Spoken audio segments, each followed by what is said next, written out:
These 6.5-foot femur bones are confirmed real and weigh around 1,100 pounds. But they were of course labeled as dinosaur bones, belonging to a species called sauropods. Real convenient being able to just slap a dinosaur label on any potential giant remains we ever find, huh? A lot of people will say, it's only one bone, where's the rest of the giant then? Oh yeah?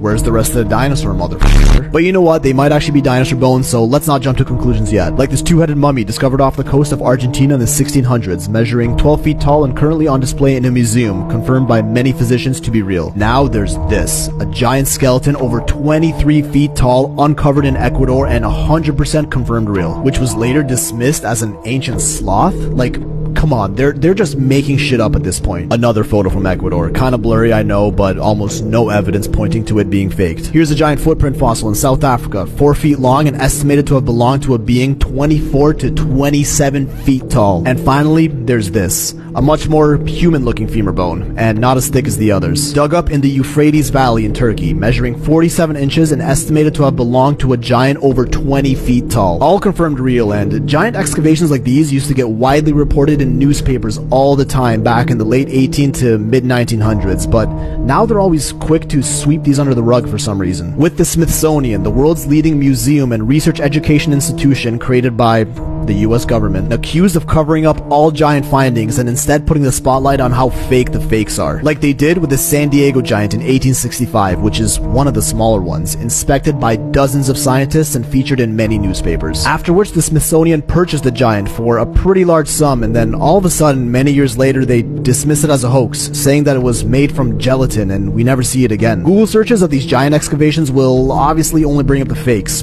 pushing the most ridiculous ones to the top of the search results. The problem with finding definitive proof of these giants is the internet is laced with these Photoshop jobs. So all the Google debunkers are quick to downplay any new evidence that comes up, like, nah bro, it's fake, didn't you read that fact check article bro, even if real evidence were to come up. But even if real evidence were to come up, the alleged Smithsonian cover-up can easily just write a bunch of articles that discredit it as a hoax. We all know this isn't the first time governments and tech giants were caught deliberately manipulating data to control the narrative. A lot of the time, the difference between a conspiracy and fact is time. Now, I'm not saying this is 100% one of those cases, but keep that mind open, people.